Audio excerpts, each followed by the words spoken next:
আসসালামু আলাইকুম। চলে আসলাম নতুন আরেকটি ভিডিও নিয়ে। তো আজকে দেখাবো ইনকিউবেটর কিভাবে পরিচালনা করি বা কিভাবে বাচ্চা ফুটাই। তো এই যে দেখতেছেন, এটা হচ্ছে কন্ট্রোলার। এখানে 37.4 আছে। তো এখানে এটা হচ্ছে আর্দ্রতা মিটার, এখানে আছে 58%। তো 37.7 হইলে 7 থাকতে হয় সব সময়। তো যখন 37.7 হবে তখন বাতি নিভে যাবে, আবার যখন 37.2 হবে বাতি জ্বলে যাবে। আর অবশ্যই ইনকিউবেটরের উপরে বা সাইডে এরকম অক্সিজেন নেওয়ার জন্য ফুটা থাকতে হবে, নয়তো বাচ্চা অক্সিজেন নিতে পারবে না এবং বাচ্চা ভিতরে মারা যাবে।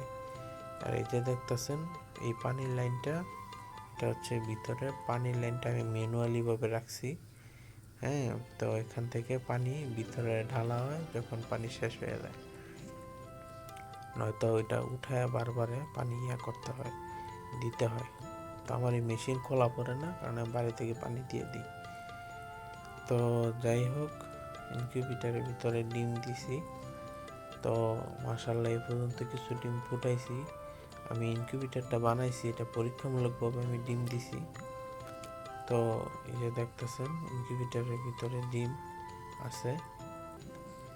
তো ইনকিউবেটর এই যে 37.3, এখন মাত্র বাতি জ্বলছে। তো ওই যে ভিতরে দৃশ্য দেখা যাইতেছে। এখানে আমি ডিমের ট্রের ভিতরে সেটিং করছি। তো যেহেতু পরীক্ষামূলকভাবে করছি, নর্মালভাবে করছি, সামনে এটাকে আরও আপডেট করব। ওই আপডেটের ভিডিও আপনাদের দেখাবো, সমস্যা নেই।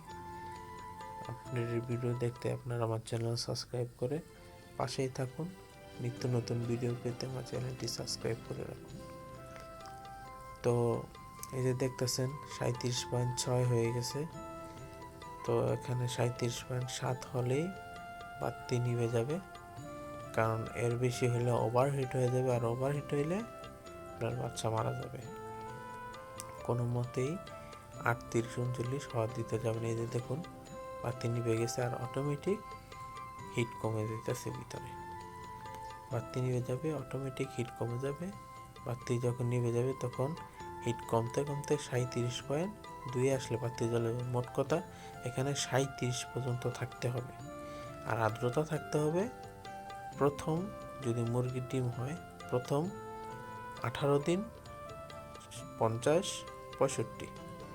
এই যে দেখতেছেন ভিতরে ফ্যান লাগানো হয়েছে। এই ফ্যানটা ঘুরে, এই যে আইপিএস এর বাতি আছে এখানে, এখানে এই কারেন্টের বাতি যেগুলো আছে ওইটা আছে। তো এই যে এটা দিয়ে পানি দিলে ভিতরে সরাসরি পানি ভিতরে চলে যায়। হ্যাঁ, এই পাইপটার মাধ্যমে পানি চলে যায়। আর এই যে ছোট্ট করে একটা মেশিন দেখতেছেন, এটা দিয়ে ভিতরে অক্সিজেন পাস করা হয়। যে দেখতেছেন বুড়বুড় উঠতেছে, অক্সিজেন পাস করা হয়। তো এটা না থাকলে আপনারা নাও লাগাতে পারেন, সমস্যা নেই কোনো।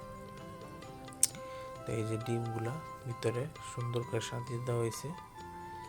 আর এই যে ইনকিউবেটরের যে পার্টটা, এই যে ককশিটের পার্ট, এই ককশিটের পার্ট লাগানো হয়েছে। তো এই যে দেখতেছেন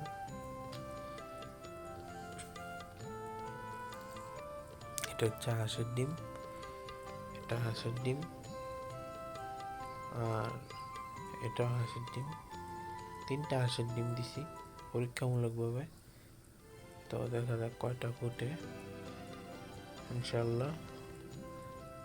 তো এগুলো হচ্ছে মুরগির ডিম, বড় বড় সাইজের মুরগির ডিম দিছি। তো এগুলো দেশি মুরগির ডিম না, এগুলো অন্যান্য যে বিদেশি মুরগি আছে। আসলে এগুলা ডিম বাচ্চা ফুটলে বলা যাবে আসলে কেমন বাচ্চা ফুটে। তো আসলে এগুলার মুরগি আমি একজনের কাছ থেকে ডিমগুলো আনছি, 20 ডিম আনছি। মানে মুরগির নাম জানি না, কিন্তু মুরগিগুলো অনেক দেখতে সুন্দর, বড় বড় হয়। তো যাই হোক, এটা বসাইছি, ইনশাল্লাহ দোয়া করবেন যাতে ডিমগুলো ফুটে সময় মতো। এখানে এই যে দেখতেছেন আমার আইপিএস এর জন্য অবশ্যই আইপিএস এর জন্য লাইট ব্যবহার করতে হবে, না হয় হারিকেন পদ্ধতি ব্যবহার করতে হবে। তো এই যে এখানে ফ্যান চলতেছে, এখানে বাতি একসাথে দুইটা বাতি আছে, এই দুইটা বাতি থেকে এই যে টিপ দিছি, এখানে আইপিএস এর লাইট জ্বলতেছে, দেখছেন কারেন্ট গেলে আইপিএস এর লাইট জ্বলতেছে। তো অবশ্যই এমনিতে 2-3 ঘন্টা কারেন্ট গেলে কোনো সমস্যা নেই, যদি দীর্ঘ সময় সারাদিনের জন্য কারেন্ট না থাকে তখন এই আইপিএস বা হারিকেন পদ্ধতি ব্যবহার করতে হবে। তো ভিডিওটি এই পর্যন্তই।